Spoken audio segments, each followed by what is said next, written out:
George Galloway, and the mother of all talk shows. Welcome to the Open University of the Airwaves with George Galloway. Tell them that once there was a fleeting wisp of glory called Camelot. Camelot, Camelot. Now say it out with pride and joy. 60 years ago exactly, on this date, Camelot was destroyed in the Nightmare on Elm Street when President John F. Kennedy, his brain exploding in a car in broad daylight on Elm Street, his brain splattered over his beautiful wife Jacqueline's pink suit. Who killed JFK is a question that has perplexed many for all of these decades. We'll be diving deep into the mystery on the mother of all talk shows this evening. And Benjamin Netanyahu demanded a ceasefire faster than the Labour leader Keir Starmer and all his revolting minions who are out today on television saying, you know, Labour was never against a ceasefire, making themselves liars as well as gutless cowards, revolting apostates, a disgrace to the very name of Labour. We'll be talking about Gaza in the course of the next 2 hours. So stay tuned. It's going to be the mother of all talk shows. Curious about our curriculum? Have something to say? Then call us now to join the debate on the mother of all talk shows. The only education you can get for free.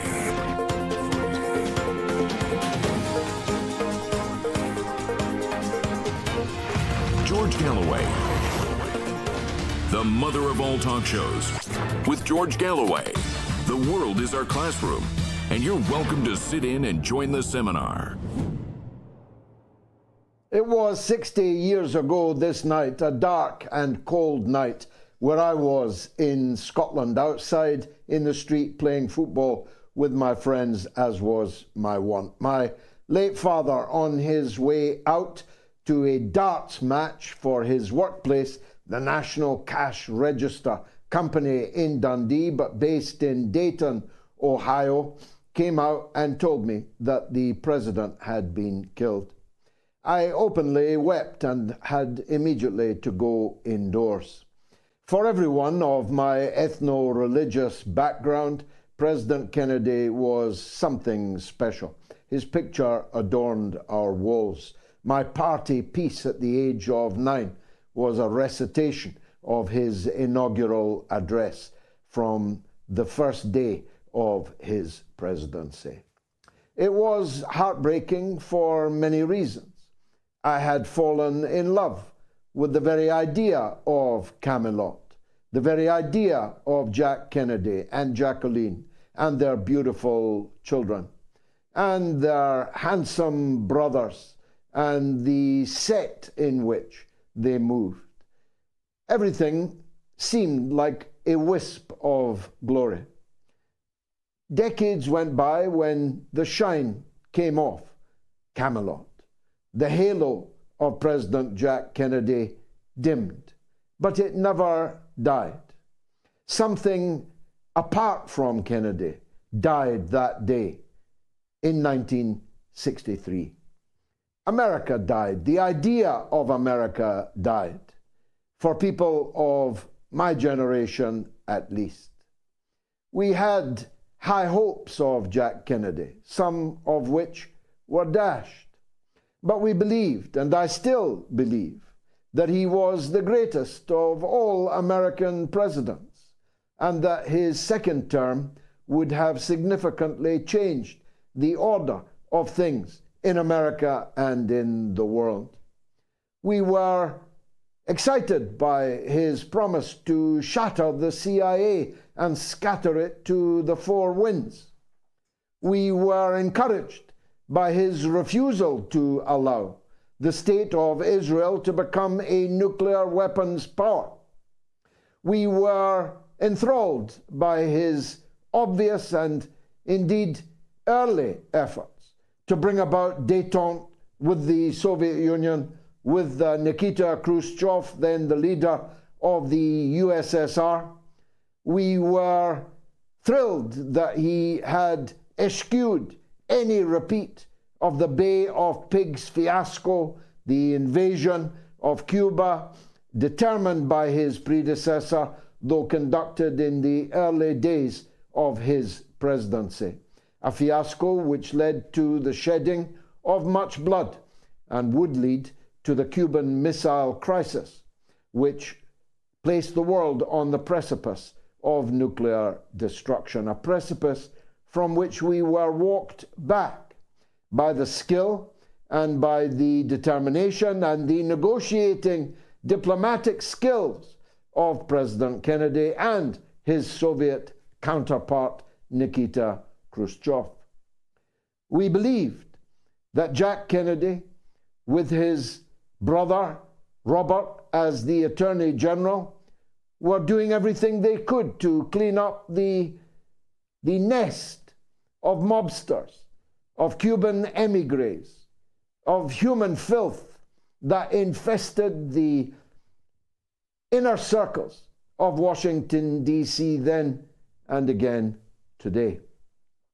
We believed that Jack Kennedy was a good man. He was not as good a man as we believed, but he was better than all of the others before and since. Jack Kennedy was snuffed out in his prime, on the verge of what undoubtedly would have been a successful election and a second term, during which he might well have put many of these promises into action and into reality. He might well have been the man to tackle and destroy the Jim Crow apartheid system that even then existed, so that some of Kennedy's circle could not sleep in the same hotels even when they had been performing on stage together. Frank Sinatra, Dean Martin had to sleep in one hotel, Sammy Davis Jr. in another, in the era of President Jack Kennedy. He might well have avoided the Vietnam War, which killed millions of people. He certainly was strongly suspected by the military-industrial complex and the intelligence security apparatus of having no stomach for the war in Southeast Asia. He may have then been succeeded for a third Kennedy term by Robert Kennedy, by then a senator for New York, who did, in fact, launch an almost certainly successful campaign for the Democratic nomination in 1968, but was himself murdered. All this blood, all this hatred, all this gore at the first Irish Catholic president of the United States. All of it pierced into my consciousness, into my heart. And as I grew older, I became one of the many tens, maybe hundreds of millions of people who studied closely the murder of first President Kennedy, then Senator Robert Kennedy, and concluded, overwhelmingly concluded, unshakably concluded, that the official story that we had been told about both murders could not possibly be true.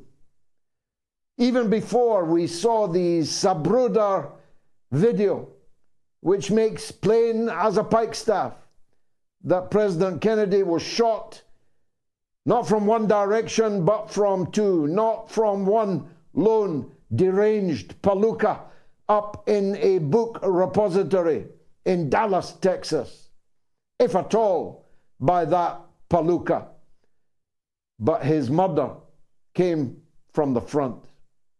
His murder came from the front. It is now increasingly clear and obvious, conducted by his own state, the state of which he was the president. He did not shatter the CIA into a million pieces, but they shattered his head, his brain, into many pieces indeed. He did not get the opportunity to cut down to size the military-industrial complex, the security apparatus. They did for him before he could do for them. Several individuals of interest have emerged over the decades as to who might have been in charge of the conspiracy to kill the president. Alan Dulles is definitely suspect number one, dismissed by Kennedy as head of the CIA after the Bay of Pigs fiasco. And even Kennedy's successor, then Vice President, later President Lyndon Johnson himself. We'll be talking to a considerable expert on these matters later in the show. Let me turn to the mass murder in Gaza. There is a frenzy of violent thunderstorms of bombs, rockets, missiles, shot and shell raining down this evening on the prisoners in the world's largest prison camp, in the words of now Foreign Secretary, then Prime Minister of Britain, David Cameron. All of it in advance of a 4-day ceasefire, which will begin in the early hours. This ceasefire, we were told, was not the right thing to call for. People lost their jobs for demanding a ceasefire. Members of Parliament, government ministers in other European countries were fired from their positions for calling for a ceasefire. The so-called mainstream media denounced everyone who demanded a ceasefire now as some kind of stooge or tool of Hamas. We were told that such a ceasefire could only imperil Israelis and Israel's security. We were told that such a ceasefire was non-viable, unacceptable, indeed was a propaganda crime against the people of the state of Israel. Keir Starmer, the Labour leader, repeatedly, over and over and over again, denounced the idea of a ceasefire, sent his shadow ministers out to smear everyone who demanded a ceasefire. And now there is a ceasefire because the mass murderer Benjamin Netanyahu himself has concluded one, leaving all of these collaborators with mass murder, not with egg, but with blood all over their faces, dripping from their hands, dripping from their mouths, with every word that they spoke over the last 50 days or so. Words that are captured in celluloid forever and will endlessly be replayed, as will the voting figures in the British Parliament, in the House of Representatives, in the US Senate, where only one solitary senator, one out of 100, agreed to call for a ceasefire in Gaza. Now that there is a ceasefire, Washington is apparently anxious that this is bound to lead to an enhanced presence of journalists and cameras who will record the scenes of devastation, the Dresden, the Hiroshima that has been visited on that prison camp from which no one could escape. How telling. Biden's not worried about the genocide. He's worried about cameras capturing the genocide during these 4 days. The deal was brokered by tiny Qatar and mighty Egypt, and we must be grateful to both for the work that they have done, showing that diplomacy can bring results. The deal is not complicated any more than the Gaza and the Palestinian story is remotely complicated. It's not nuanced. It is very clear as a pikestaff. The truth is that 50 Israeli women and children hostages will be exchanged for 150 Palestinian women and children hostages. Although the BBC puts it that 50 hostages, women and children, will be released in exchange for 150 Palestinian women and children prisoners. Examine that. How can a child be a prisoner? Why are there 150 women and children prisoners in the Israeli dungeons? They were all seized by Israel in the wake of October 7th. Why are they not hostages just as much as the 50 Israeli women and children that are to be released? But it's a welcome step. Nobody should be taken hostage, still less women and children, an act which is forbidden in all religion and in all law. It's a welcome step. But what about the rest of the hostages on both sides? Are they going to be killed in a new wave of genocidal bombing after the 4 days has elapsed? Are the Israeli prisoners under the ground, presumably, going to die there? Or will this ceasefire have to be extended? Will negotiations have to be entered into and prolonged? Any sensible person begs, pleads for that outcome. How unconscionable would it be to allow the Palestinian children something to drink and something to eat and a plaster to put over their wounds, only to murder them at the end of a 4-day ceasefire? The truth is, as China's leader and Russia's leader have both said today, there must be immediate, rapid conclusions to a political solution 30 years overdue since the signing of the Oslo Accords. I don't know how the Oslo Agreement could possibly now be put into practice, now that almost all of the land that was supposed to go to the new Palestinian state is covered with multi-billion-dollar so-called settlements, in reality, towns and cities.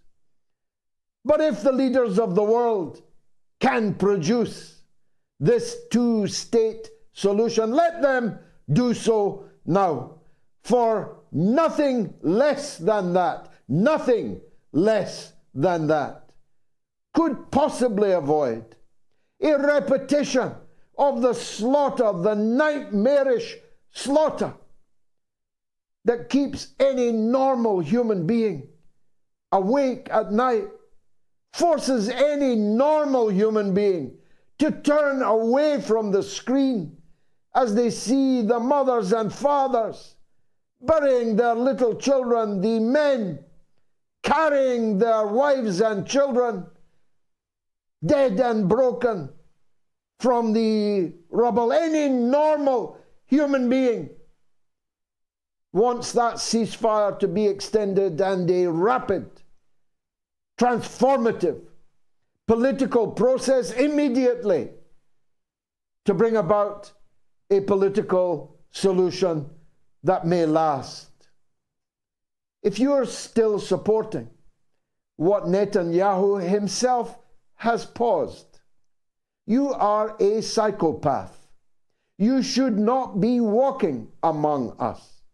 And every day we now see more and more evidence of the fact that Zionism has become a kind of mental illness, and its adherents, for their own sake, for all of our sakes, must shake themselves free of it and begin to repent and atone for the crimes that have been committed in its name.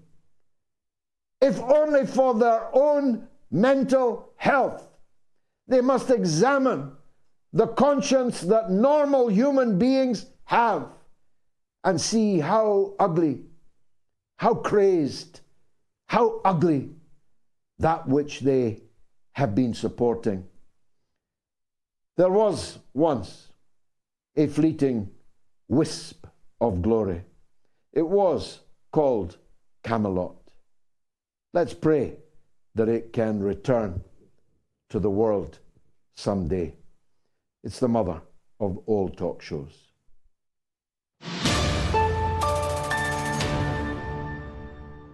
Many people today struggle with the common mainstream media consumer. These types of people are mindless zombies.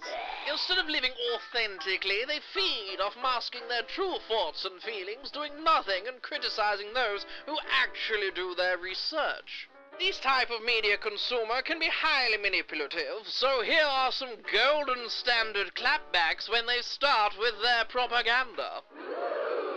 When they say you are too much for them, show them a mirror and tell them to look for less. Draw a diagram of where your business is and their business is to visually show them they are in the wrong area. When they say, please watch this clip from this reputable BBC journalist, remind them that there are no longer any reputable BBC journalists, and to instead watch the mother of all talk shows for some real journalism. The next time you encounter a brainwashed zombie, hold your head high and know their obsession to eat your brain is masking their jealousy of your confidence, your freedom in self-expression, and most importantly, your authenticity.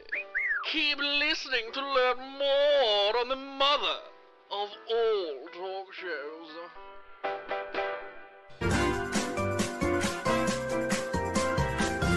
You are listening to the mother of all talk shows with George Galloway.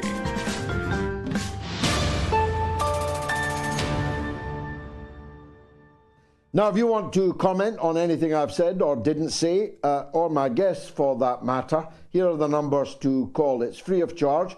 The number in the UK and Ireland is 08 081 96 5522. In the US and Canada, it's toll-free. It's +1 844 944 3344. And in the rest of the world, it's 44203 966 2625. We're running a poll, of course. Did the CIA kill JFK? 21,828 people have already voted, and it doesn't look good for the CIA.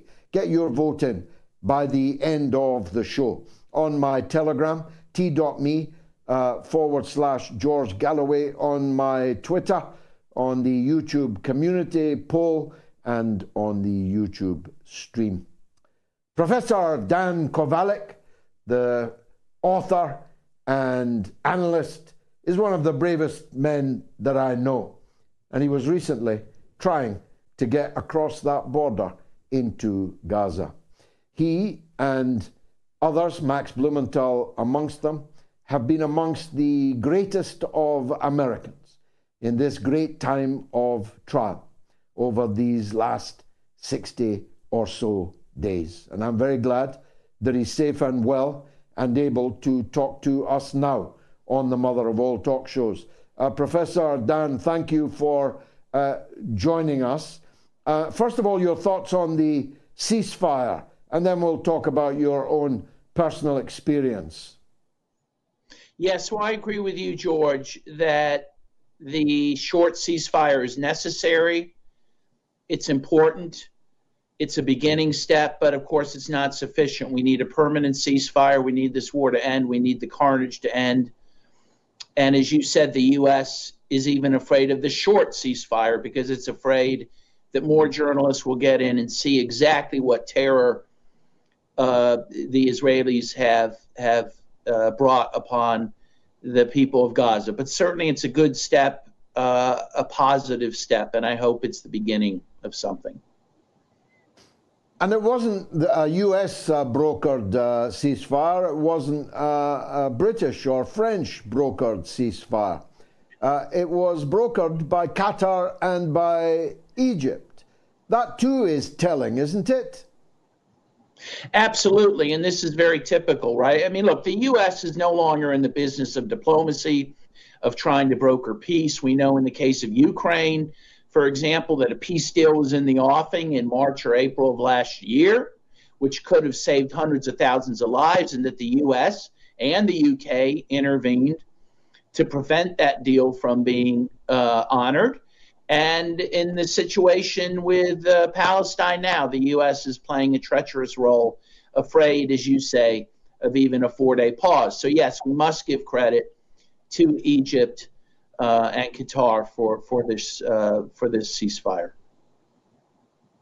Now, what happened between you and the Egyptian government, with which I have long and sometimes tumultuous dealings myself? I have oftentimes been in the Sinai and trying to get into Gaza or trying to get out of Gaza. Tell us what happened to you and your party. Well, we had a party of about 20 or so people. You mentioned Max Blumenthal was there. So was Chris Hedges, Margaret Kimberly, and another number of other journalists and activists. And we wanted to accompany Egyptian activists to the Rafah crossing to help bring humanitarian aid. We did so at the request and the invitation of these Egyptians. It seemed that we had gotten permission to do that. And then right at the last second, which happened to be 5:30 in the morning on a Sunday, we were denied that permission. So then we decided the next day, on a Monday, to try to hold a press conference in front of the U.S. Embassy to, one, call for the opening of the Rafah crossing, which has largely been closed to people and to humanitarian aid, and to call, of course, for the U.S. to end its support for the slaughter in Gaza. We were there for probably 15, 20 minutes or so, and at some point, the Egyptian authorities, who continued to come towards us, ask us questions, expressed concern that some of us had keffiyehs on, some people had Palestinian flags. That seemed to upset them the most. At some point, they just came, surrounded us, arrested us, and brought us to police headquarters where we were questioned and processed and let go after a few hours. It was a very interesting experience in that it began very, very hostile, with them literally throwing us into paddy wagons and bringing us to police headquarters. By the end, it was more friendly, and they actually saw the statement that we had written that we wanted to give to the embassy that said what I told you, that opposed the genocide in Gaza, called for the opening of Rafah. And as you said, there are many in Egypt, even amongst the authorities, who support those sentiments. And the commandant of the headquarters told us he supported our statement, and ended up saying we were welcome in Egypt anytime. So I saw that as a little bit of a victory there, George. It is a victory. In the dog days of President Mubarak, I was handed a slip of paper declaring me persona non grata at the Cairo airport, and the official, I can still see him in my eyes now, said, "You will never again be allowed back in Egypt." Not 2 months later, Mubarak had been overthrown, And I was indeed back in Egypt.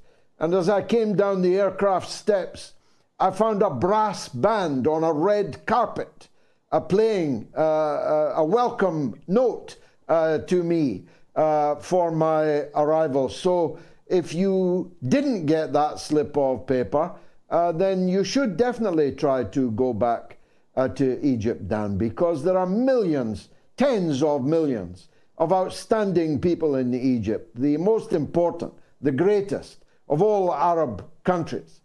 But it is trapped in this schizophrenia, isn't it? It's terrified of Israel. It's terrified of the United States.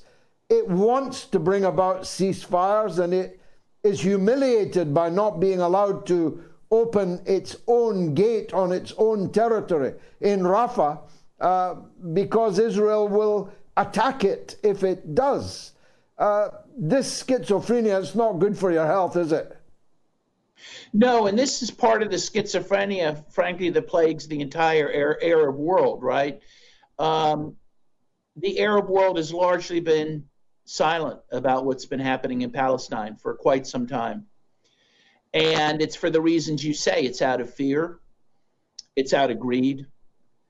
We know that right now, even the Egyptians are being bribed to consent, to collaborate with Israel in its ethnic cleansing plan to send all the people of Gaza into the Sinai Desert. And so far, Egypt has resisted that, to their credit.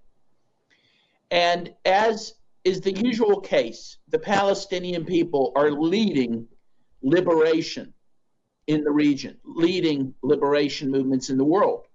And I think you will see liberation movements come to power in these various countries because of the inspiration of the Palestinian people. And that is why, by the way, George, the Egyptian government fears these demonstrations, these pro-Palestinian demonstrations in Egypt. By the way, they broke one up while we were there, a big demonstration that was planned for Tahrir Square that they broke up, because they know that the call for Palestinian liberation is one that could lead to the fall of their own regime. And all the governments in the Arab world know the same. Well, President Arafat often used to say to me that the Palestinians were the 300 Spartans holding the pass at Thermopylae, waiting for the city-states to rise up. That was one of his favorite metaphors. The Arab governments have moved. Let's be fair to them. President Sisi has moved, and the ceasefire is partly a result of that. The Crown Prince of Saudi Arabia has moved. Kuwait has been outstanding. And then, of course, there are many Arab countries, Yemen, Iraq, Syria, Lebanon, that are part of the resistance axis. So the lacunae of the open, outright collaborators is actually much smaller than it's ever been, Dan. I think that's a fair statement. And I think a lot of that is because of the pressure of the people in those countries who have taken to the streets and demanded support for the Palestinian people, which has been very inspiring. And of course, we're seeing the very same demonstrations happen in your great town of London and in many of the cities in my country. And I hope that we will see change, political change in all of our countries because of this. And again, I think that Arafat was right, that they are the Spartans fighting the fight that we all need to fight right now.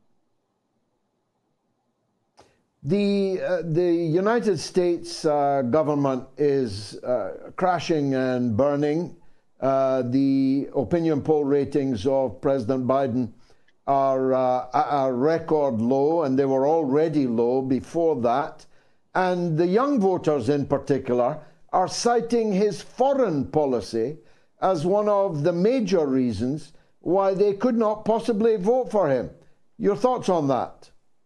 Yeah, this is a sea change, George. This is an amazing occurrence. I saw one poll that said 80% of Democrats opposed Biden's policies in Palestine. A majority of Americans oppose Biden's policies in Ukraine now. The American people are waking up, and as you say, it shows that it appears that Generation Z, the generation between the age of 18 and 34, they are the most enlightened. I think largely because they're the least influenced and persuaded by the mainstream media. They're getting their news from social media, from platforms like X and TikTok. And that's where we're seeing the carnage in Gaza. We're not seeing on the nightly news. And so they're not fooled. This is an amazing occurrence. This is something we all should be heartened by, and I certainly am. And I think political change is coming. I think the Democratic Party is over at this point. Biden cannot win this election, and he can't win because he has supported this genocide in Palestine. I've always loved the letter Z, or Z as we call it, ever since I used to follow Zorro as a kid. Lastly, as an American, Dan, 60 years on from the murder of President Kennedy, I don't know if the anniversary is being much marked in your country, but is there anybody left that believes that Lee Harvey Oswald killed Jack Kennedy all on his own sum? Or is it now settled, the settled will of the American people, that there was much more to it than that? I think it is the settled will of the American people that he was killed by his own government in a coup. Again, the media would deny that, but the American people are very clear on that. And we have a lot of good people to thank for that. One is my friend Oliver Stone in his movie JFK, which I think really brought the floodgates open on this subject. And also Cyril Wecht. I live in Pittsburgh, as you know, George, and Cyril Wecht, the great coroner, who's been very involved in telling the true tale of the assassination of JFK, is from Pittsburgh. And there's actually a weekend-long symposium that just ended on the JFK assassination. I think the American people know that their government, maybe that John F. Kennedy was the last true democratically elected president we ever had, that democracy died in November of 1963. I hope it'll be brought back, but I think that's the truth, and I think Americans know that. Professor Dan, I hope to link up with you in Cairo one day. Thanks very much for joining us on the Mother of All Talk Shows. Would be great. Would be great. Thank you. Did the CIA kill JFK, as me and Professor Dan Kovalik think? Well, 22,649 of you have voted, and, well, it's not looking good for the CIA. Let me take a quick break, and then it's your calls, more or less up to the hour. Stay tuned.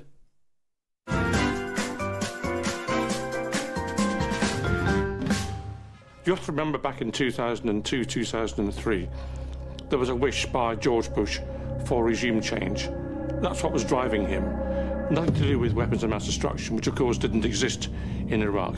So they had to construct some sort of formula, some sort of cover story in order to persuade the British public that intervention in Iraq was right.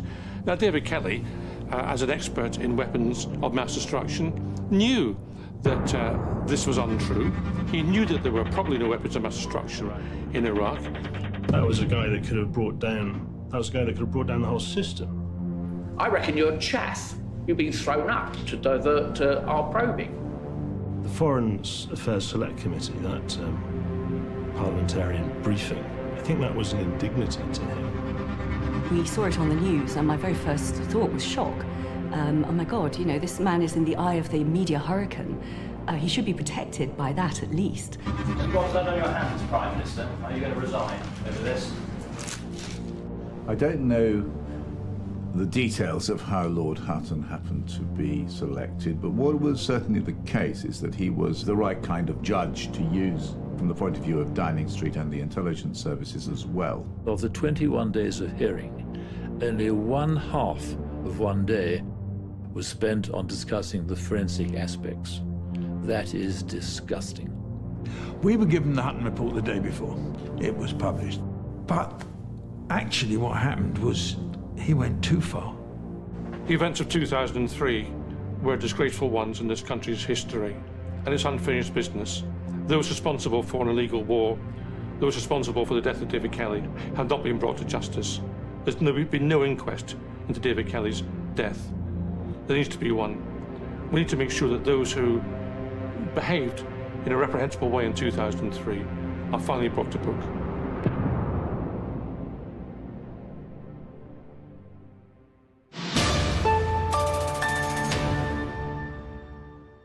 Now, you get that film absolutely free. Along with my earlier film, The Killings of Tony Blair, you get both of those gratis if you support me on Patreon. There it is, patreon.com/George Galloway.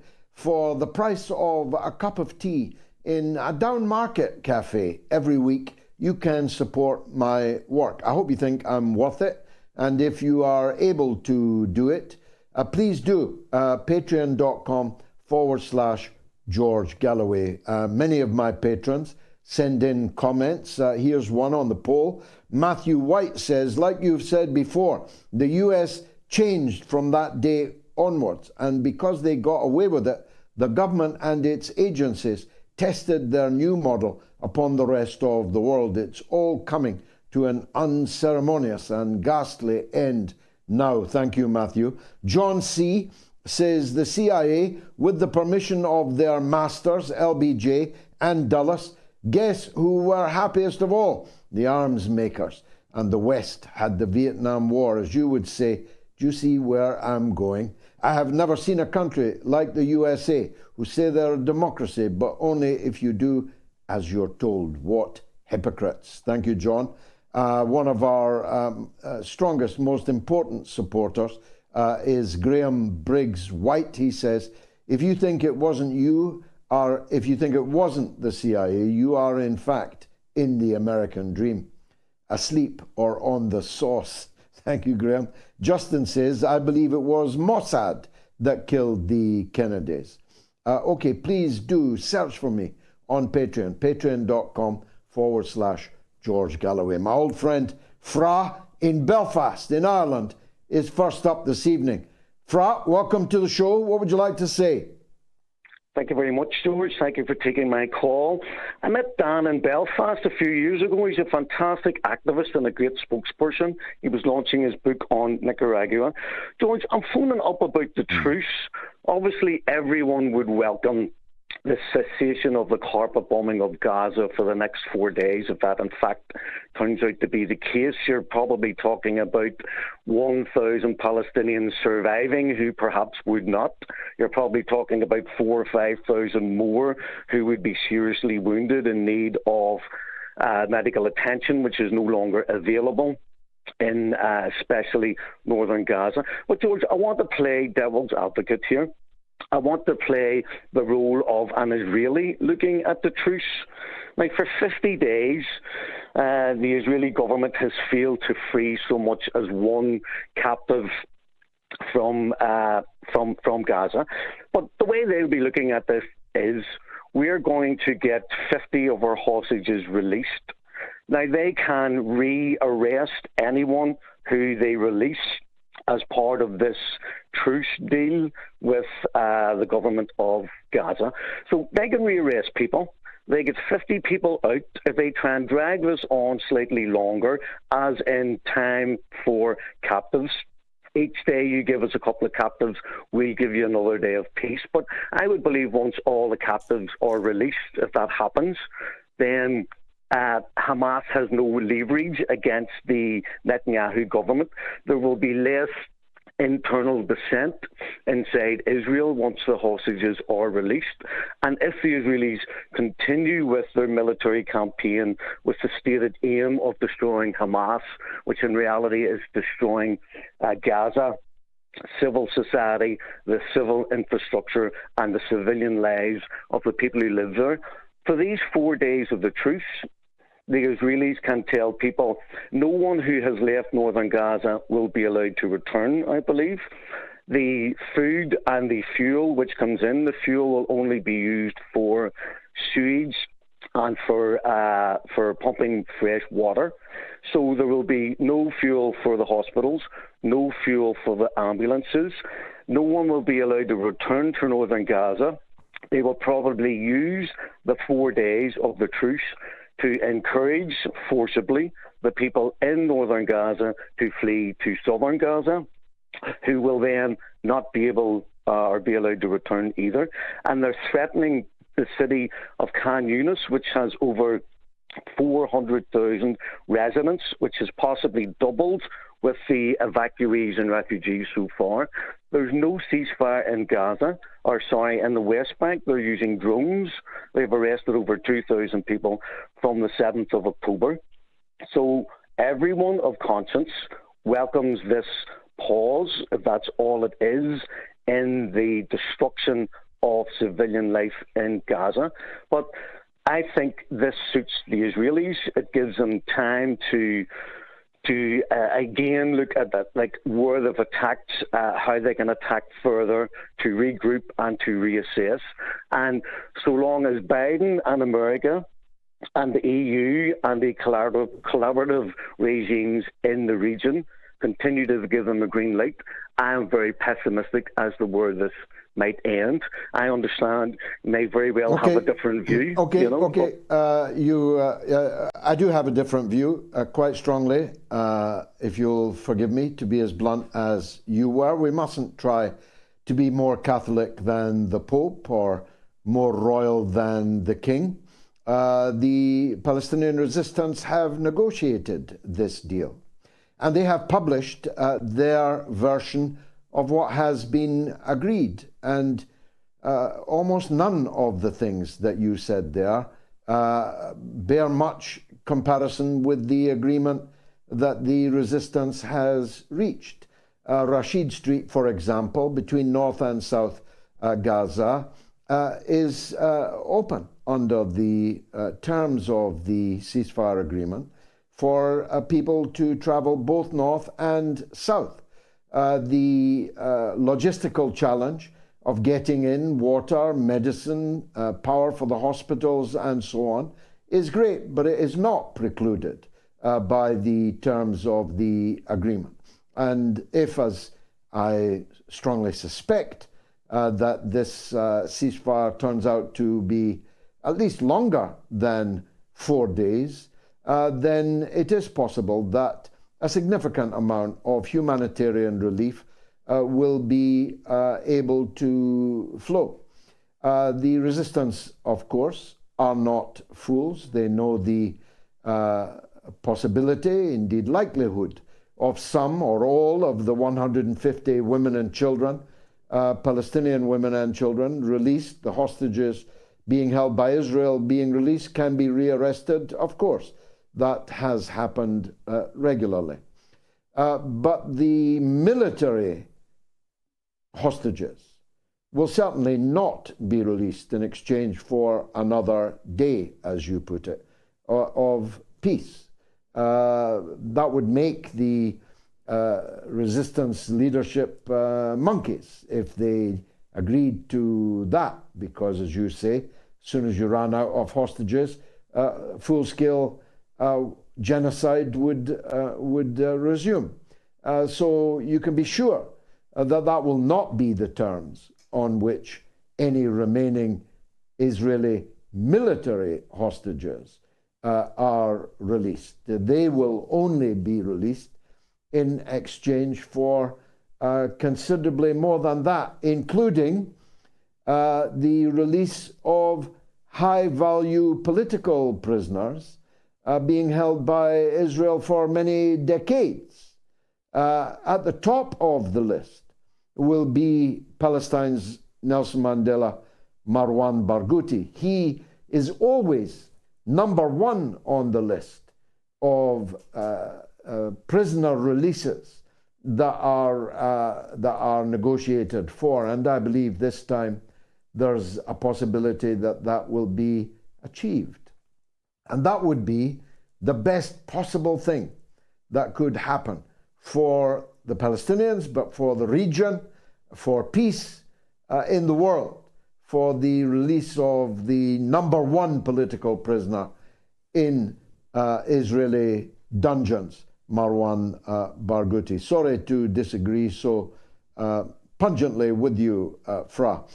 Email from June, re JFK. In a 6-year period, Marilyn Monroe died, journalist Dorothy Kilgallen, JFK, RFK, and MLK. And don't forget, of course, Malcolm X. I feel it is all connected, says June. On the line from my home city of Dundee is Duncan on Palestine. Duncan, welcome. What would you like to say? Thank you for taking my call, George. I was just wondering if you'd like to comment on what appears to be the BBC completely going off script in the last couple of days.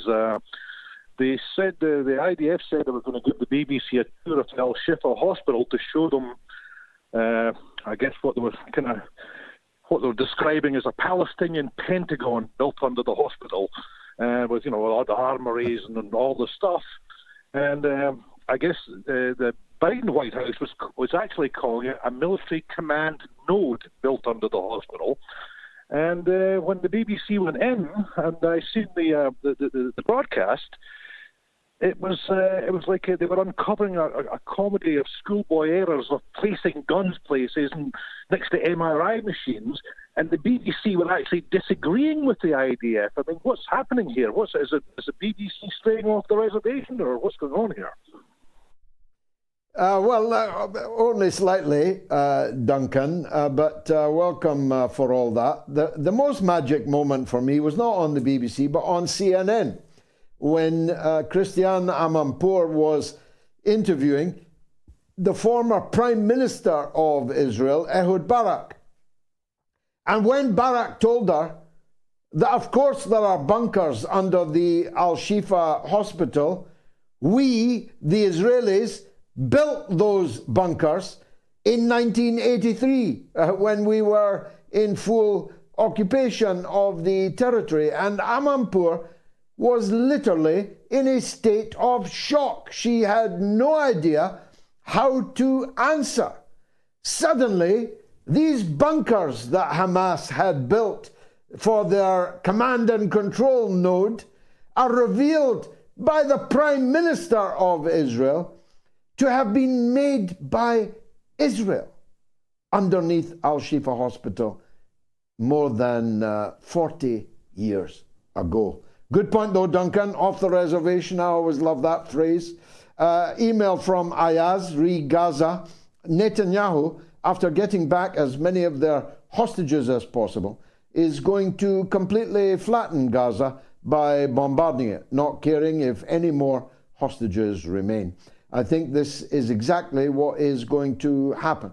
The rest of the world will watch and do nothing, says Ayaz in Birmingham. Well, I'll certainly not watch it and do nothing, and I don't think you will either, Ayaz.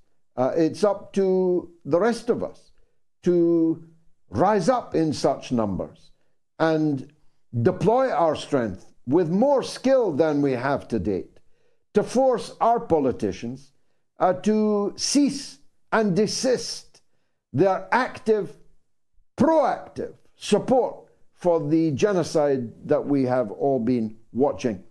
Eve is now in Florida these days, but he's always welcome on the mother of all talk shows. Eve, what would you like to say?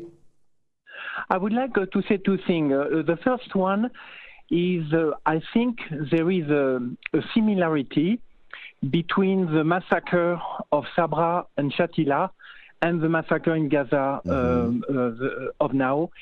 During the Sabra and Shatila, the killer was a phalange, the watcher was Israel. This time, the killers are Israel, and the watcher is the US, which also pays for it. It's a subsidized genocide by the United States.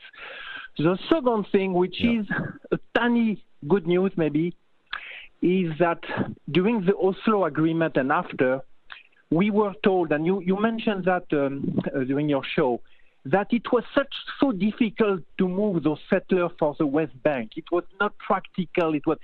Well, Israel has shown, in fact, that it's quite possible to move 1.6 million people under the bomb. So if we organize things, the settler, it's perfectly possible now. The world will say that it's perfectly possible to move those settlers out of the West Bank to Israel proper. That's my 2 points. Thank you. Two great points. Your analogy is absolutely correct. In this case, therefore, Joe Biden is the Ariel Sharon figure standing on the roof next to a powerful searchlight shining on the alleyways of the Sabra and Shatila camps, whilst the fascist gunmen and knife men, bayonet men, went from house to house massacring thousands of Palestinian refugees living in those camps. Even the Israeli government found Sharon guilty of his complicity in the massacre of Sabra and Shatila. Let's hope that Joe Biden faces a similar fate. Eve, thanks for the call. YouTube comments on Gaza. Andrew Wojcicki says, the great credit to Russia and President Putin, who stated today that Gaza is the sacred duty for Russia. Palestinians are feeling that they have powerful support behind. I noted that word also, Andrew. Putin said it was a sacred duty to rescue the Palestinian people from their Calvary. Chris Turner says, George, please snap that initial comment about Starmer and the Labour Party minions about the ceasefire. I suspect it's happening even now, Chris. God bless you and your family. Rabia Burak says, YouTube is removing comments with these hashtags. Free Palestine. I can't do anything about Palestine. I'm just one person, said 8 billion people. Well said, Rabia. Mercury's Stars says, Keir Starmer is such a dummy. I'd run in the opposite of any direction he did. Okay, Ohio next. Michael on Palestine. Go ahead, Michael. George, thank you for taking my call. I would like to speak to any people of moral integrity that are left in the United States government, the U.S. military, and the arms makers and arms distributors. We can't trust our leaders. They're bought and paid for, so it's up to us as individuals to try and prevent this genocide from being prosecuted fully. Please, stop the weapons from reaching Israel. Stop the money from reaching Israel. Otherwise, we're going to watch one of the worst events in modern history to its conclusion. So it is. It is, Michael, one of the worst events in modern history, not because there have not been worse events. I want to make that clear. There have been worse events. There have been events in which more people were killed, when more children were killed, and for very much longer. But this is one of the worst events in modern history because we can see it. That's why they're murdering all these journalists and camera crews. That's why 60 journalists and camera crews have been murdered systematically in 60 days. 60 murders, 60 days, tracking them from the electronics in their journalistic broadcasting equipment, systematically targeting them, like my two colleagues, Farah and Rabia, who were murdered in South Lebanon just yesterday or the day before. They were buried today, murdered. Journalists, broadcasters, with press on their breast, not even in Israel, not even in Palestine. In their own country, Lebanon, they were murdered. And they join scores, 30 others who have been murdered. It's because we can see it, and because they know that we can see it, because they know that what we have seen has changed us all forever, has forced the supporters of it to look more and more unhinged, mentally ill, evil. The internet is filled with evil songs, evil harassment, evil, ugly words and threats, and everyone can see it. Israel will never be the same. It will never be viewed the same. Outside of the bubble of the bought and paid for policymakers, both politicians and officials, think tankers and all the rest, outside of that rancid, toxic bubble, the vast majority of the public, even of the Western countries, never mind the global South, game over for Israel in public opinion around the world. There will be never glad, confident morning for them again. I'll be right back with James Giles, one of the victims of the blacklisting that seems to be going on all over the place. I predict he'll bounce back stronger than ever. Let's hear from James Giles right after this break.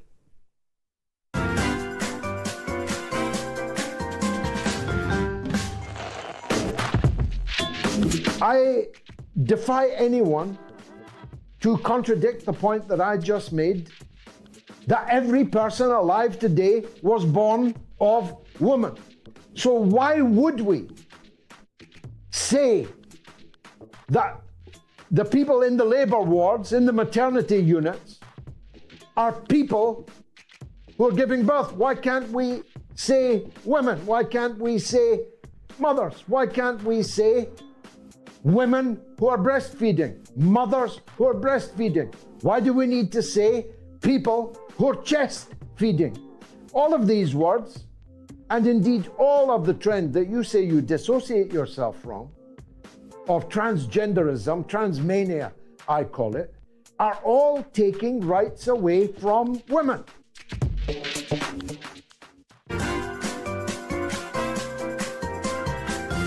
You are listening to the mother of all talk shows with George Galloway.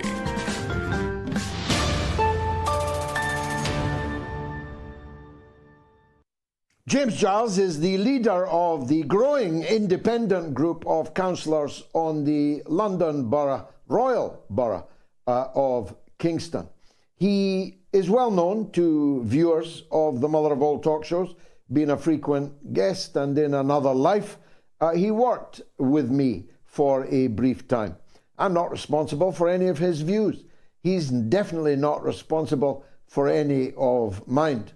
But I was struck that in this sea of troubles being suffered by actresses, by models, by great actresses like Susan Sarandon, fired by her agency for standing up for the Palestinian people. In this sea of troubles, it is a small, tiny group of people that are bringing about these McCarthyite attempts to expunge people, to cancel people, even people who are elected members.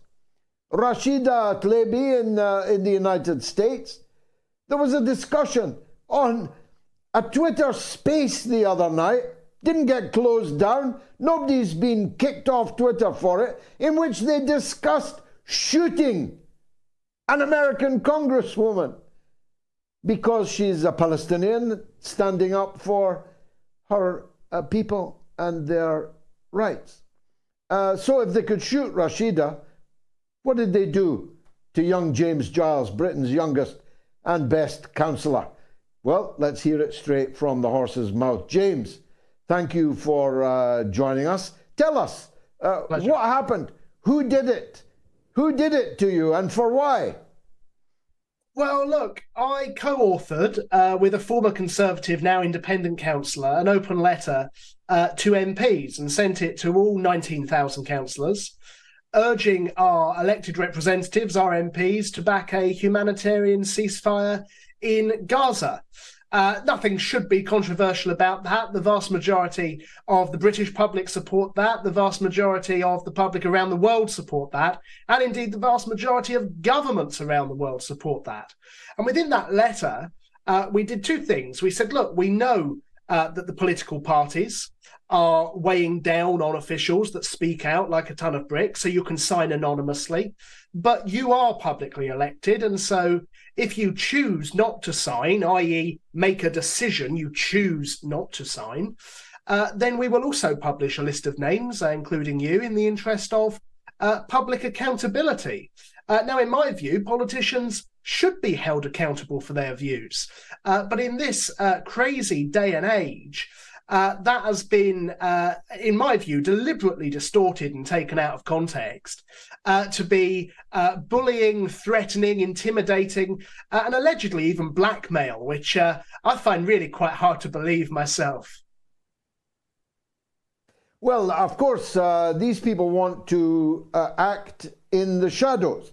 They don't want the public, especially their own public, to know that they're supporting the slaughter in Gaza, that they are opposed to a ceasefire in Gaza, a ceasefire which has now occurred. So you've been punished for calling for something which has now happened. What are they going to do now? Well, I think they're going to struggle a little bit, to be honest. The Local Government Association, which represents all councillors in England and Wales, decided to release a statement to the press saying I'd stood down from my roles at the LGA. That's blatantly false. The independent leader at the LGA said, why don't you just sit it out for a month until the heat dies down? And I said, you know what, if that'd help you, sure, why not? I'll absent myself from the next meeting. But they then decided to say that I had stood down, which is an admission of guilt. I've done nothing wrong. I've spoken truth to power. And in fact, almost 1,000 councillors and counting seemingly agree with me, despite this barrage of abuse. I fully expect to be reinstated to the LGA for what it's worth. And indeed, just this evening, I've become the official leader of the opposition on Kingston Council, as the former Conservative joins our group. The Conservatives are now relegated to third-party status. So when you said bounce back, I think you were spot on. And as for these people who, on the one breath say free speech, freedom of expression, on the next, they try and cancel people with whom they disagree. I had a number of people write to my professional employer who decided to suspend me. I'm pleased to say that suspension was, within 2 days, of course, lifted on the basis of freedom of expression. But the very notion that it happened in the first place, I think, really paints a worrying picture for the state of democracy, for the state of freedom of expression, and for the state of people willing to stand up for the oppressed in society, which is something I'll certainly never shy away from doing. And my goodness, I know you never do either. Well, it's even more extraordinary when when you count the heads. The number of people who oppose a ceasefire numerically is tiny. You have a huge majority of people who call for a ceasefire. You have a significant number of people who don't know. And you have a small number of people who oppose a ceasefire. But nobody in the world has been suspended from anything for opposing a ceasefire. The people who've been suspended from their jobs, like you, are the people who are representing the vast majority.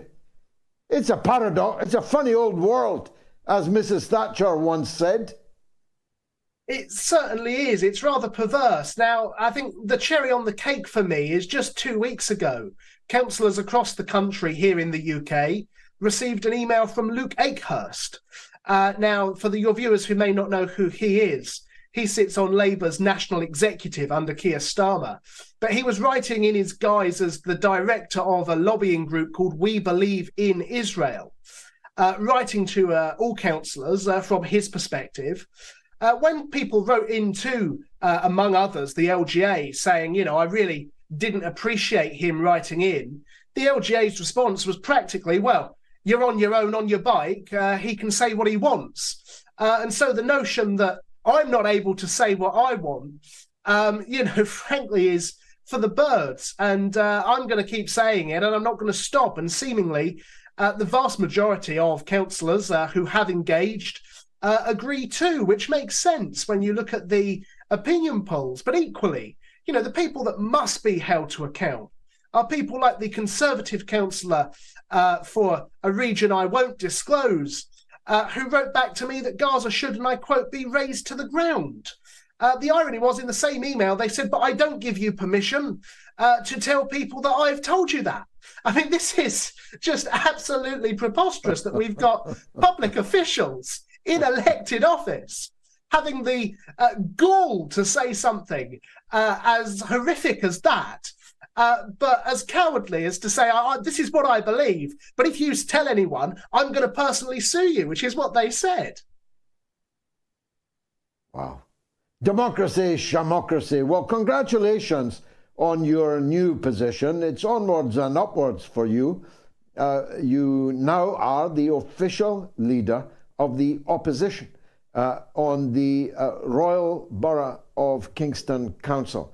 I'd like to say you'll get your reward in heaven, but I think you'll get your reward much sooner than that, James, because you're doing God's work here, and people will recognize that in your own ward, in your own council area. Thanks for coming on to tell us what happened to you, Councillor James Giles, leader of the opposition on the London Borough of Kingston. Did the CIA kill JFK? Well, 24,201 have voted. It's still not looking good for the CIA. An email from Cal about the next UK election. Can you help me? I cannot vote in the next election after seeing Sunak look up to the Israeli Prime Minister and say, I want you to win. 12,000 dead and counting so far. What a game. And what a horrible man Sunak is.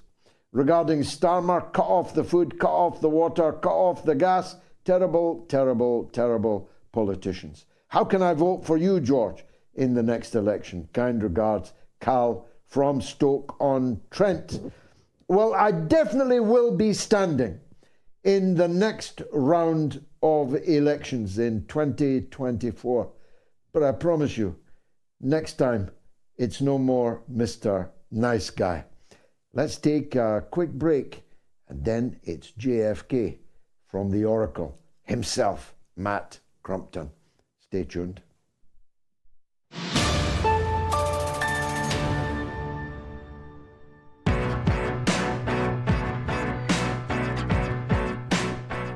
Do you know how many people watch MSNBC? If this was a normal business, it would be out of business long ago. Do you know how many people watch CNN? We are in danger of fixating too much on the liberal hegemony of media outlets with infinitesimally small viewership.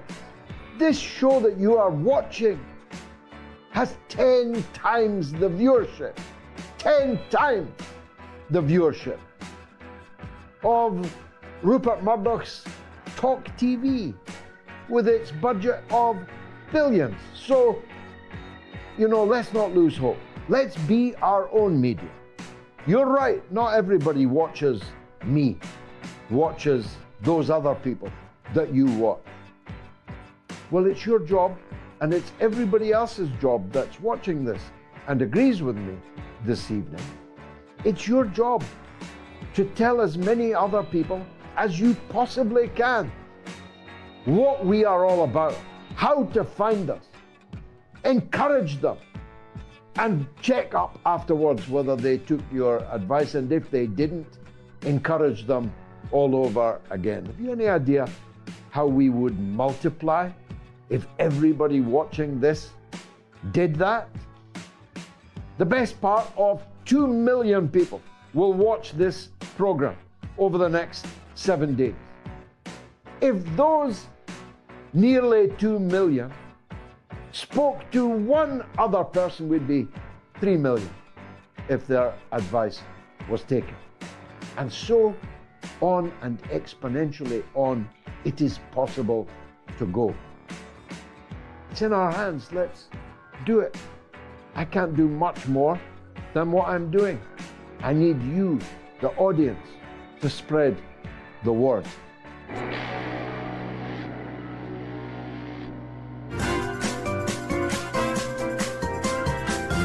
You are listening to the mother of all talk shows with George Galloway.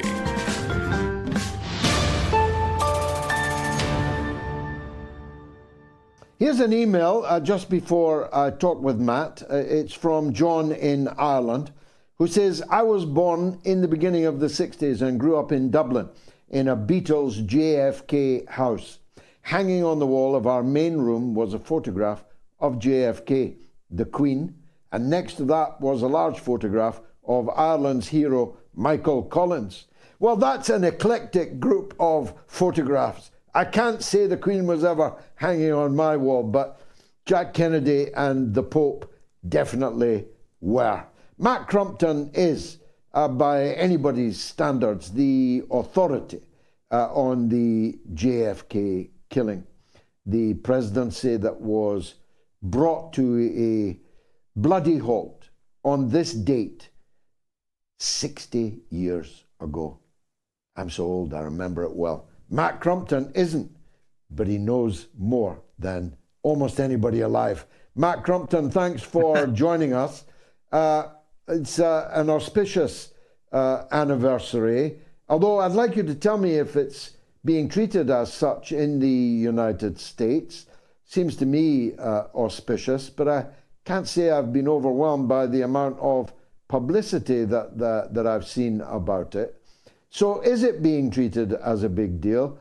If not, why not? And what are the prevailing opinions amongst the American people now, 60 years on, about the killing of Kennedy? Sure. Well, thanks for having me on, George. I really appreciate it. I've been studying this case for a long time, and I've put a lot of hours into it. But I would say by no means am I, the authority. I think I'm dipping my toe into the game, and I'm honestly honored to be able to, have as big of a platform as I do to explore trying to figure out what happened. You know what I mean? So, and to answer your question, is it being treated like it's a big deal in the United States? I would say it is. But how big of a deal? It's kind of hard to say. There's that. I want to come back to that point about sort of how the media is now. Also you got to remember it's Thanksgiving, so and media is so fragmented now. It's like I bet a lot of people, there will be stories about it in mainstream media. There's a story on Fox News today. There's a story on MSNBC. There are stories about it, but I don't think there's real in-depth coverage. And again, people are traveling for Thanksgiving and stuff. So in terms of the overall perception, a Gallup poll just came out about this last week, a new Gallup poll for the first time, I think, in about 10 years. And 65% of Americans believe that there were others involved aside from Oswald. That doesn't speak to whether Oswald himself was involved, but whether or not there's, a shot from the front, essentially 65%. Only 29% believe that it was Oswald alone. This is a Gallup poll. So, but ultimately the media in the United States has been turning, and it started last year on Morning Joe. This is around the same time when Tucker had the thing where he had an insider who said that, the CIA did it. I think on the same day, Michael Beschloss, the NBC historian, was on Morning Joe talking about Oswald's CIA and FBI connections, and he was talking about it as if it had something to do with these documents that had just been released the previous day. They made it sound like there was some big discovery. There wasn't, but they just suddenly decided to start covering something that hadn't previously really been discussed. So you have that plus the Paul Landis thing going on, the Secret Service agent that says he found the full bullet, and that got a lot of coverage on NBC. In the past that would have just been ignored. And then the movie JFK What the Doctor Saw was allowed to be shown on Paramount Plus. That's a film that I'm in. And I don't know if there's distribution on that in the UK yet, but I'm sure it'll be coming out everywhere at some point. So and also you have Who Killed JFK, the Rob Reiner, Soledad O'Brien podcast that I think has a conclusion on the side of, being a Warren Report critic or conspiracy theorist. But that moniker has less and less weight as more and more things turn out to have been a conspiracy. But let's not go there. Let's stick to this particular one. The points that you made well, but 65% saying that Oswald didn't act alone, of course, begs the question, was Oswald involved at all? Or was he the patsy that he said he was, a big palooka that was manipulated by others cleverer than him?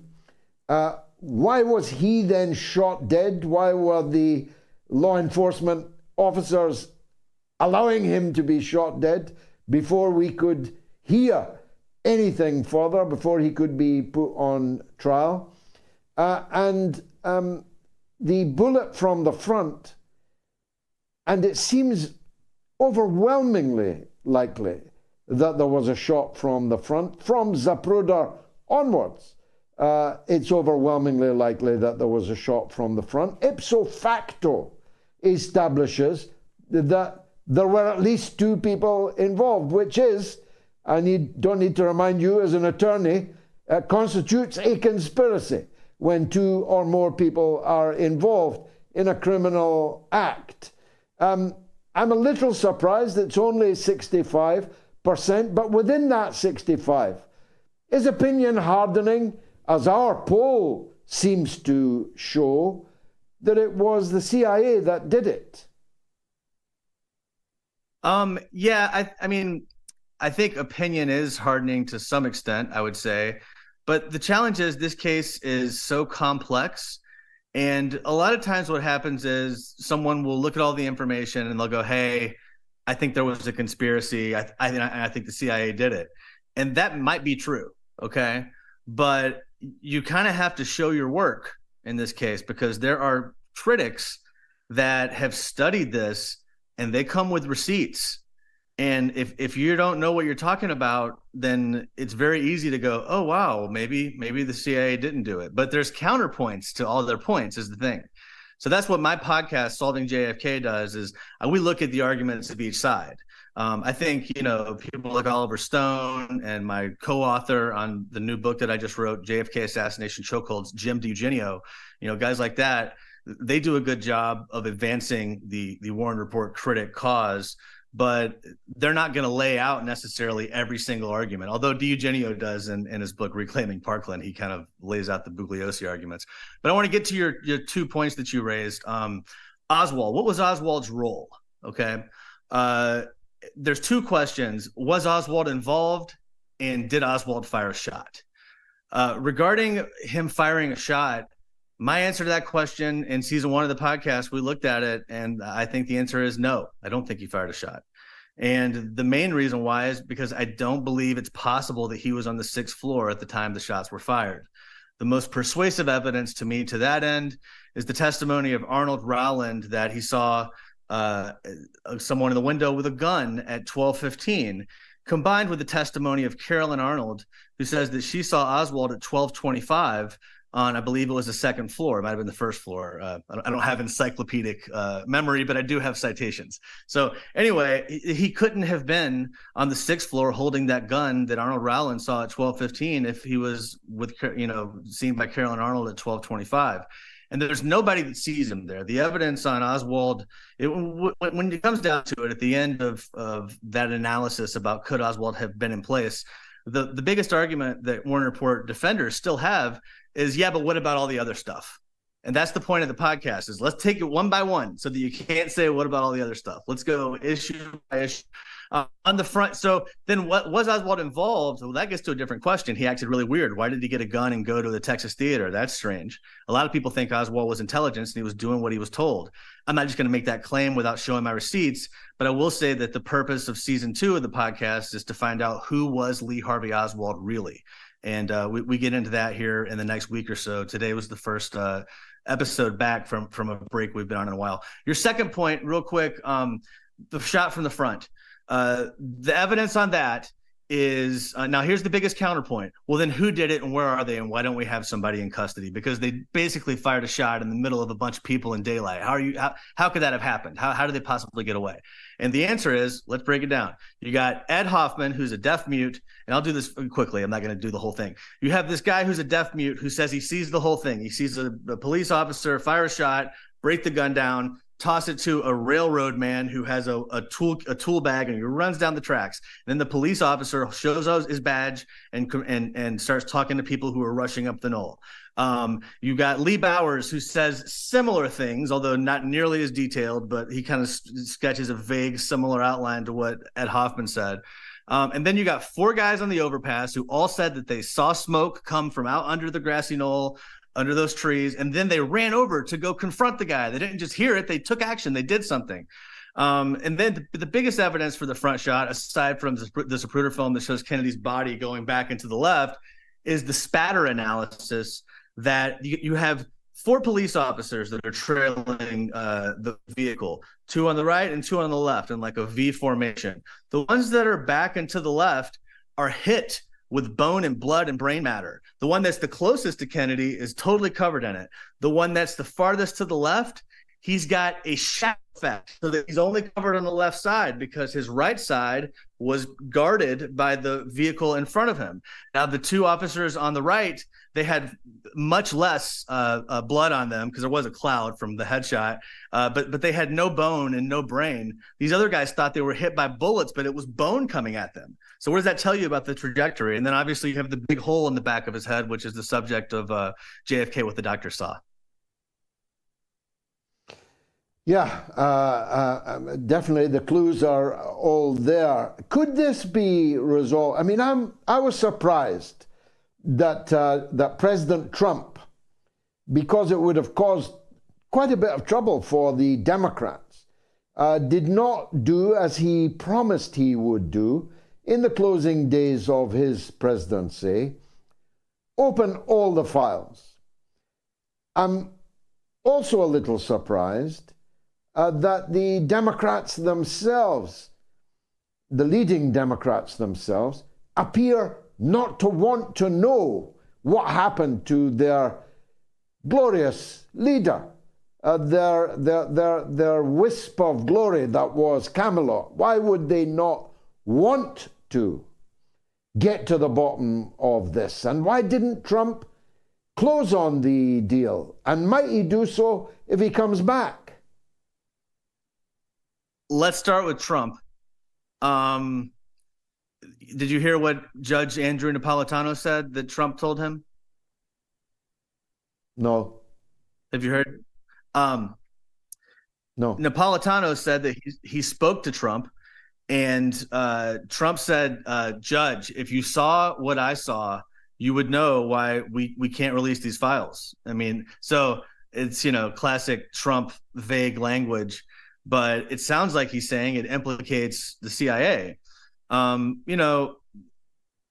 knows? I mean, I think Trump wanted to have a second term, and, it was probably before, the Department of Justice came after him. Perhaps his perspective would be different now, and he would have a, he wouldn't act, he wouldn't worry about their threats because it's like, what else are they going to do to him?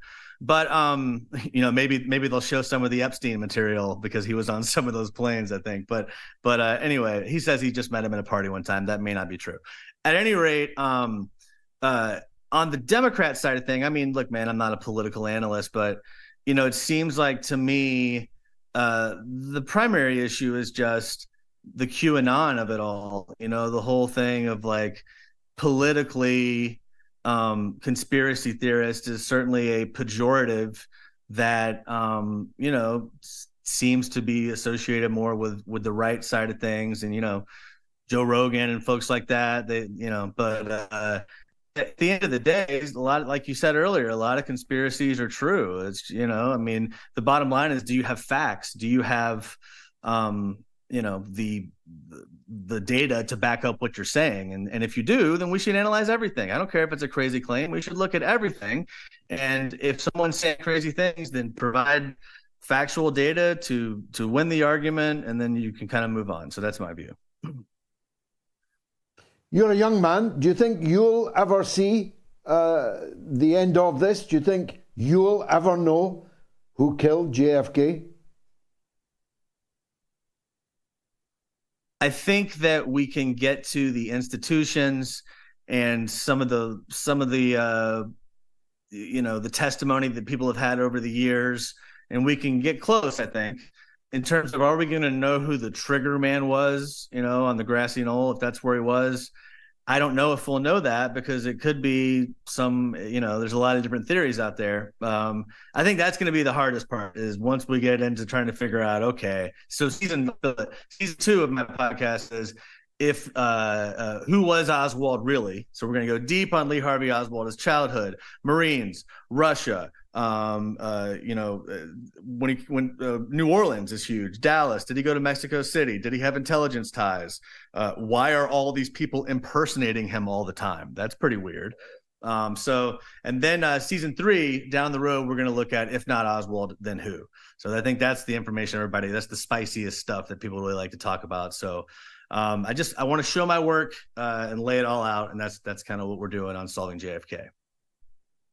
Well, I'll be in your audience, Matt, and I'm sure a lot of our audience tonight will be also. Thanks very much for joining us on this auspicious anniversary. YouTube comments on Kennedy. Aging Buffoon says, whatever happened to that brainless idiot who shot Oswald? Well, he died of cancer in jail, as he knew that he was going to do when he shot Oswald. Hobo Rody says, I don't think that anyone briefed Oswald about his role in the plan. And Vera says, did the Kennedy curse start from this point or before? And DD London says, Irish people still have pictures of Kennedy in their homes. He was so revered. And Shelley Howard says, I think Bobby would have made a great president. And Kelly says, which is the most factual documentary of the assassination of JFK? Well, there's plenty of material out there, but the Oliver Stone work is the most significant for me. Let me take a quick break, then it's your calls all the way to the end. Stay tuned.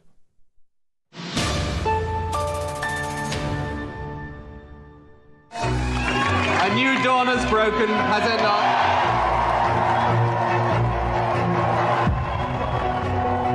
He had that Clinton thing. His eyes were round and big and smiley, and he was very charming. He became this incredible pop idol kind of prime minister. I think most people who have dealt with me think I'm a pretty straight sort of guy, and I am. New Labour was backed by the most powerful media interests because they realised he was representing them. He was caught red-handed trading policy in return for hard cash from a businessman. America has no truer friend than Great Britain. Both Bush as well as Tony Blair are now wanting to plunge the world into a Holocaust. JP Morgan paid him off for the Iraq war. The man is a war criminal. Is Tony Blair a war criminal? In my opinion, yes. Most definitely. The pursuit of money has become the dominant theme in your life. All these relationships are, in most people's estimation, corrupt relationships. No previous Labour Prime Minister has behaved in this shameful, money-grubbing way. How do you sleep at night? You know, it's that. It's as a person.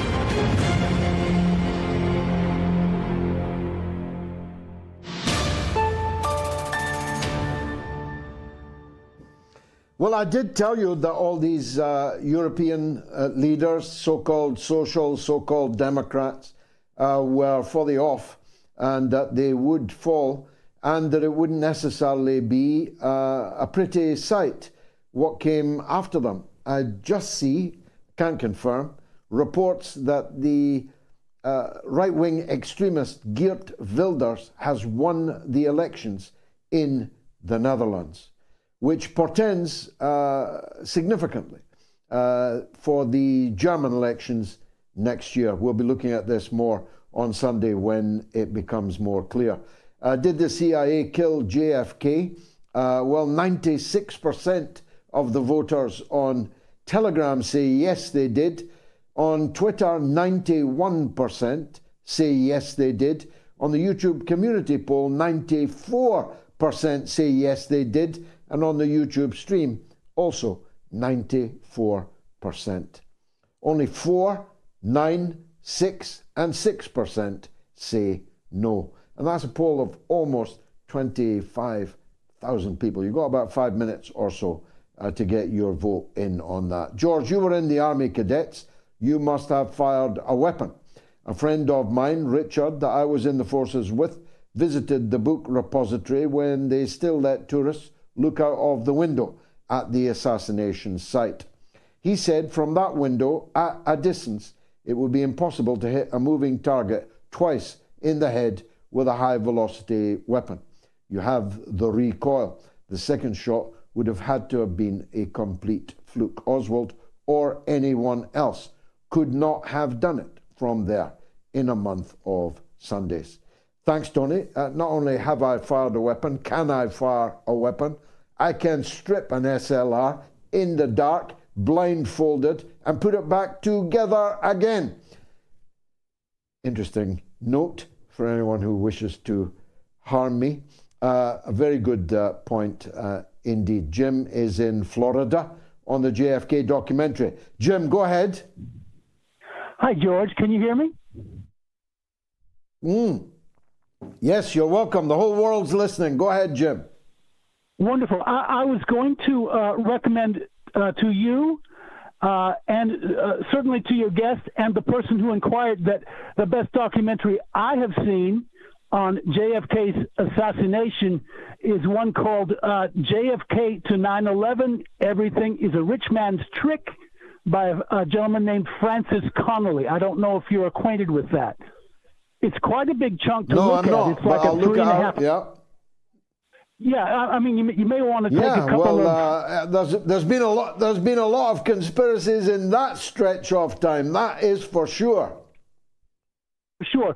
In that documentary, with that, you know, this isn't really a spoiler at all.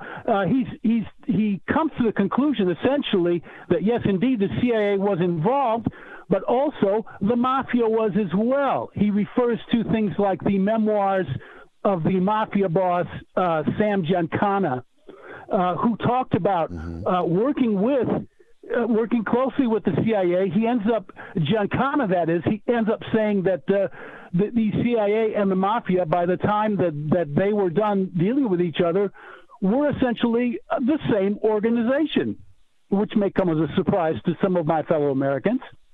No, yeah, it doesn't come as a surprise to me. I described it earlier as a nest, a hive, in which all kinds of toxic individuals and forces were swarming. The Cuban emigres, the organized crime syndicates, the mob, the mafia, the people who in the American administration wanted to go gung-ho on Cuba, on Vietnam. They wanted to nuke everybody. They felt that they had in Kennedy instinctively a leader who would not go down those roads. You've got the malignancy of Nixon, who was in Dallas on the day, incidentally. You've got the malignancy of LBJ, the man who gained the most from the murder of Kennedy, who may very well have been about to be dropped off the ticket in the 1964 elections. There were a lot of really, truly evil, wicked elements in that hive. Last word to you, Jim. Yes, sir. what you've just said is so true, George. Like I say, take a look at that documentary. He's got actual pictorial evidence, not just Nixon, not just LBJ, also George Bush the elder were in town on that day. Mm-hmm. In fact, George Bush was working for the CIA at that time. By the way, you and I are almost exactly the same age. So we've seen about the same amount of insanity in our time. Of conspiracies, yes, exactly. Jim, thanks for that. Great call. YouTube comments on JFK tonight. Meg Galucci, says, sad about JFK. I remember it well too. It changed my country for the worse forever. Amen.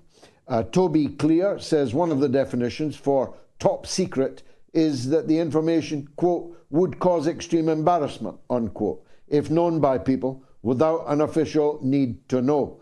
Go figure. Another call from Florida. Sharif on JFK. Go ahead, Sharif. Hello, George. How are you? By the grace of God, good, sir. Thank you. What would you like to say? George, I just want to point something, that it's always the same people or the same organization that's doing everything. For example, look at JFK. After JFK, look at Imam Musa Sadr, who was one of the best Lebanese leaders who was trying to make the Middle East safer for every religion and every part. He disappeared. He was killed. Then look at Saddam Hussein, who was making the Middle East good and at least have honor. Not like now. We're just fucking, sorry for this word, we're dog shit right now because our leaders are just a puppet. Look at what happened in Syria. Look at who's doing all those terrorist organizations and names of Muslims. Those are the people that trying just to destroy our lives. Look at United States after JFK. I'm 28 years old. I know all those through Google, through research. After JFK, United States is bad. Look at, for example, Iraq, one of the most it was so important in the Middle East and was have good factories, good doctors, everything was amazing in Iraq. Now it's shit and it's weak. Look at Lebanon, where it was the Switzerland of the Middle East. Now, Lebanon, where is it? It's the worst country to live in. I'm Lebanese. I'm talking that from my heart. And why they're doing that, it's just that it was said hundreds of years ago that Israel is going to come. Yeah, we all knew that. And we knew it's going to control the world. And it's doing it since JFK. When I say it's controlling the world... No, I mean, thanks, Sharif. No, let me stop you. Israel doesn't control the world. The United States controls the world. Israel works for the United States, not the other way around. And what a mess it has made of its hegemony. But its hegemony is coming rapidly to a close. My apologies to anyone who was offended by the several swear words in the course of that call. An email from Sam. Americans have trouble believing that their authorities might be assassins. JFK, RFK, MLK, all in a row, Saddam, Gaddafi, etc., etc. A habit, not perceived. Americans are like children in a dysfunctional household. Can't see it, not even when it is happening. There's a legend on the line. It's Norma in Bristol. Norma, welcome. Go ahead. Hello, George. Well, you had James Giles on now. It was ever so nice to hear him, and I got great respect for him. He's very young. But anyway, what I thought I was just mentioning to you was Charlotte Church. Now, not many of your listeners might know her, but she's a famous, or was quite a famous Welsh singer. Do you know Charlotte Church? Well, she's performing at the... Yes, I know. I don't know her personally, but she spoke very well on Gaza. Well, she's actually performing at the National March for Palestine in Cardiff on Sunday, and that's expected to be a very big one. And I thought she's worth a mention because she's got quite a lot of guts, and she doesn't really worry about her career.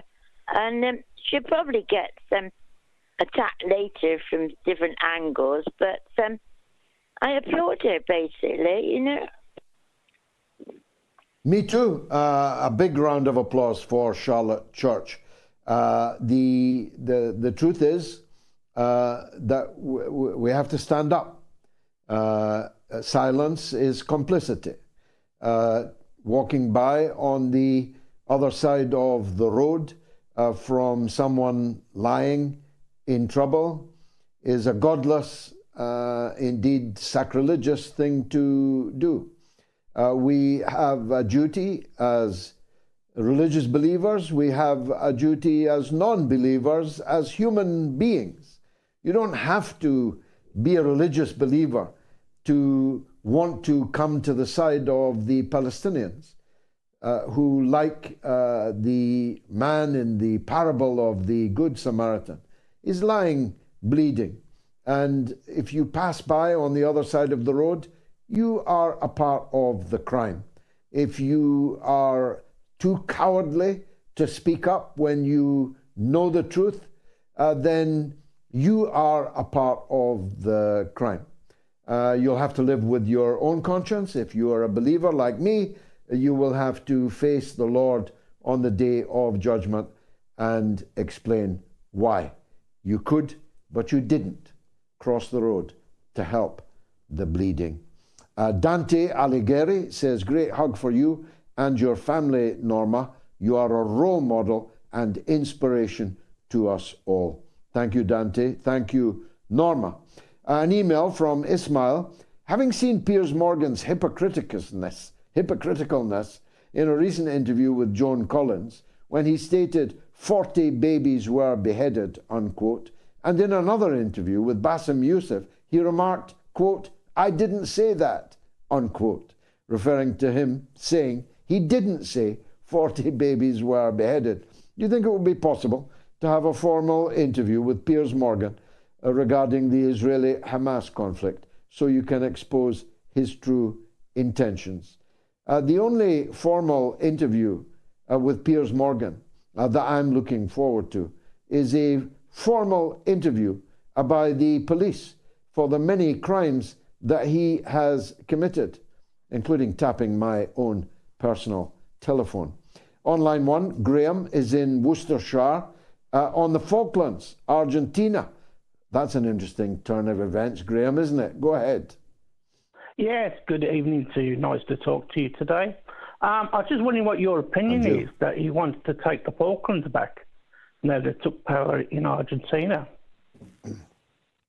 Well, it stopped everybody in their tracks that was cheering him on, hasn't it? All these squalid little Englanders with their fake libertarian political credentials were cheering this madman to the rafters.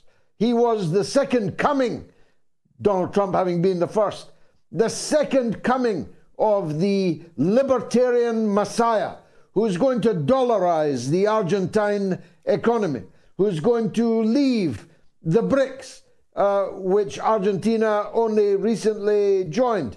He's going to smash the trade unions. He's going to smash the left. Onward, onward, they were all cheering, all these half-wits, all these hypocrites.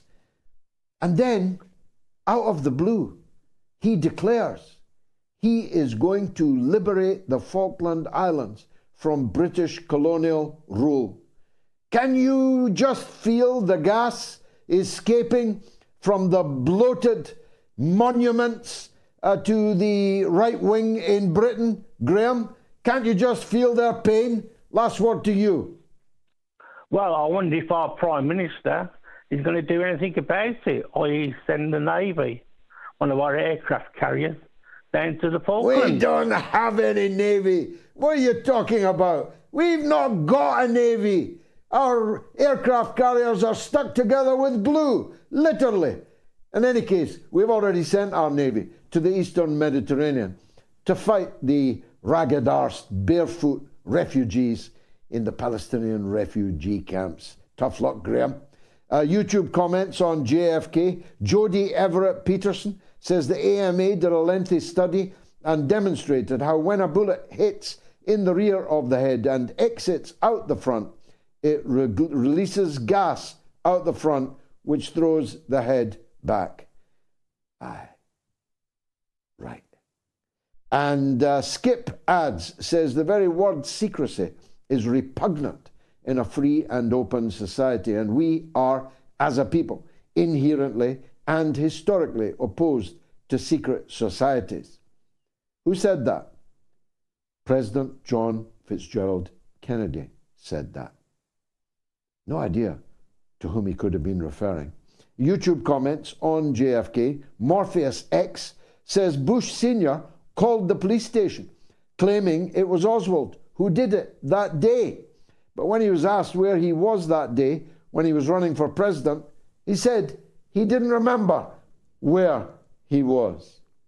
One of the funny things is that everyone who was alive and sentient in the entire world remembers where they were the day that John Fitzgerald Kennedy was murdered on Elm Street.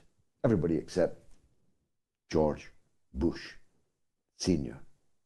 Only the head of the CIA, only a former president, only the father of another president, but he never was able to remember where he was that day that Jack Kennedy was killed.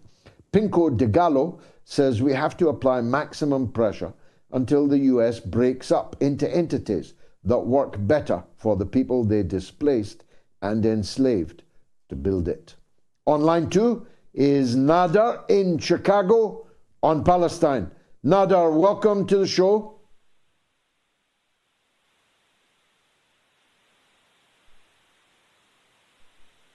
Nader, are you there?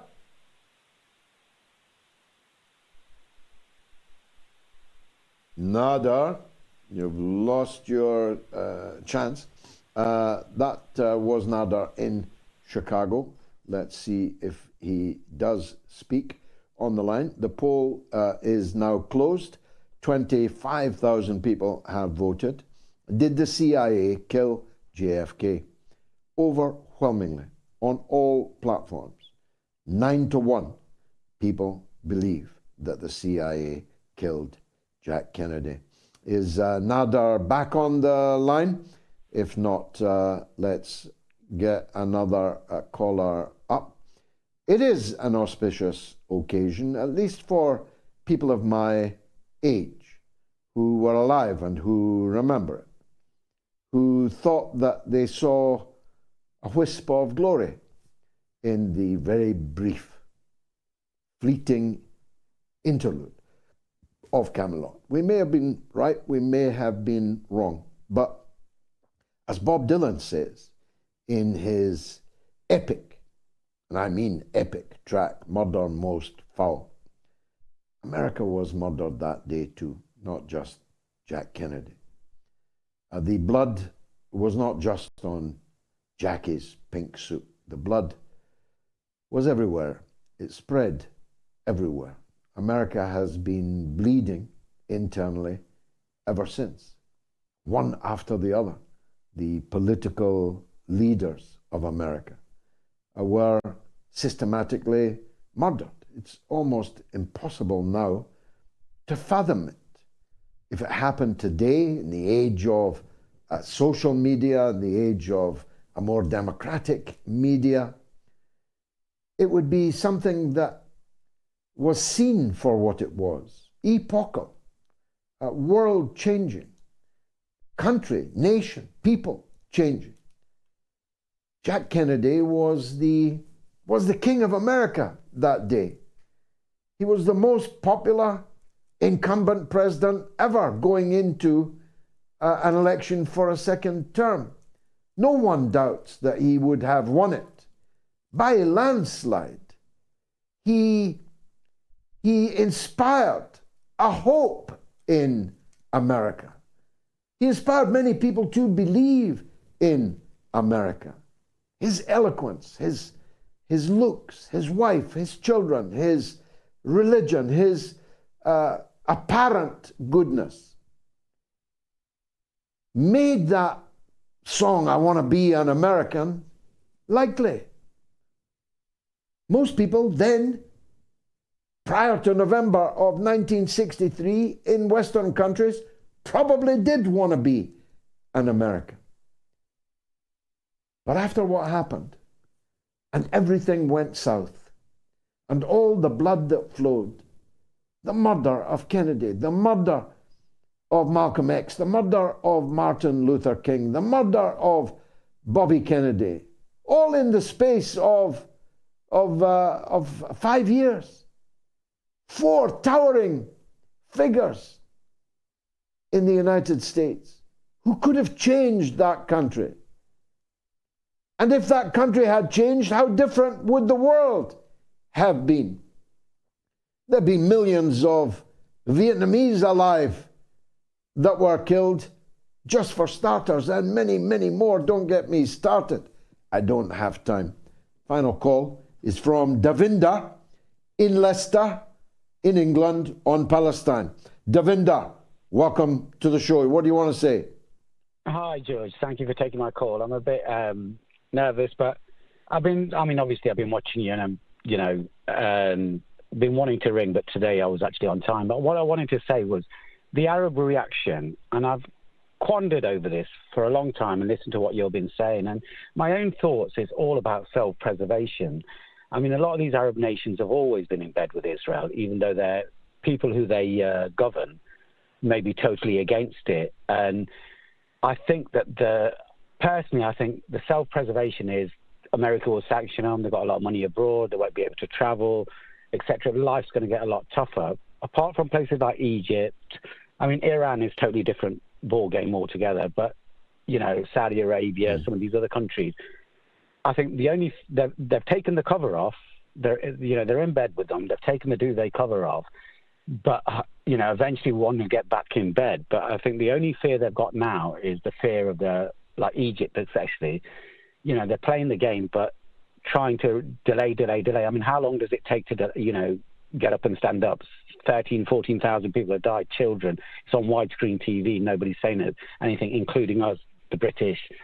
We're watching it. And I think the only time they will interfere is if the people of Egypt uprise, their own people uprise. It's very difficult in places like Saudi Arabia and some of these other places, Abu Dhabi, places like that. The population want it, and plus a lot of their population is immigrant workers, and it's just a few people who own everything. And I think it's self-preservation at the moment, and that's the reason for the delay. And they're quite happy delaying it, letting Israel do what they want, what they want, until the fear of them actually being taken out themselves by their own populations, which is not many of them, but there is Egypt. I mean, if they come in, Iran is totally different ball game altogether. They are people who stand alone. Well, of course, Davinder, I recognize the picture that you paint, unattractive as it is, but I do think that things are changing. Qatar, for example, Al Jazeera television, in English and even more in Arabic, has been truly outstanding in its coverage. For those who speak the English language, it is like an ocean of information and truth compared to a drop of water in a cup, comparing Al Jazeera's coverage with the Western media. Anyone with any sense is watching this war on Al Jazeera, and that is a feather in Qatar's cap. As is the thrashing out of this deal, this ceasefire deal, especially if it lasts longer than 4 days. Ditto Egypt, which was thanked by the resistance today for its role in brokering this ceasefire agreement. Now, in both cases, in the case of Egypt, of course, openly, Sadat opened the first normalization with Israel. But the great mass of the Egyptian people, which is almost 100 million people, by the way, the vast majority of them poor and shirtless people, the Egyptian people are a truly noble and great people. I know them well. I've spent a lot of time there. And their leadership is moving, and it has to move, whether it likes it or not, because of the pressure of the masses in Egypt. I don't know what pressures exist in Saudi Arabia, whether it's of his own volition or fear, as you say, for self-preservation, but the Crown Prince, who's really in charge in Saudi Arabia, has also moved further than any Saudi leader since the 1970s, since the oil embargo and the great days from an Arab perspective of that. They killed the king, and they controlled, they hoped, for the most part, all the kings that came later. But they don't seem to be in control of the Crown Prince Mohammed bin Salman. He's moving. He's in China. He's in Russia in the last few days as part of this important diplomatic drive, which must now exploit this hiatus of this ceasefire. First of all, to extend it, and then to turn it into something that could resemble a political solution that brings this conflict to an end. There are other countries, I won't speak of them now, but there are other Arab countries that are openly collaborating with Israel. And that is, of course, a deep shame upon them, and it has not been missed by the rest of the Arabs, even in their own countries. Of that, I am sure. But I'm thanking God this evening that tomorrow I will not have to look at new and fresh corpses, new broken lives, new destroyed homes, hospitals, schools, clinics, universities, mosques, at least for a few days. I don't know about you, but it's been taking its toll on me. And so God knows what the psychological impact has been on the 2.3 million prisoners in what David Cameron, not me, David Cameron called the largest prison camp in the world. God willing, I'll be back on Sunday at the earlier time now of 7 p.m. UK time. I'm remembering Jack Kennedy this evening. I'm remembering the hope of America that he might have been, and lamenting his passing. Thank you for watching.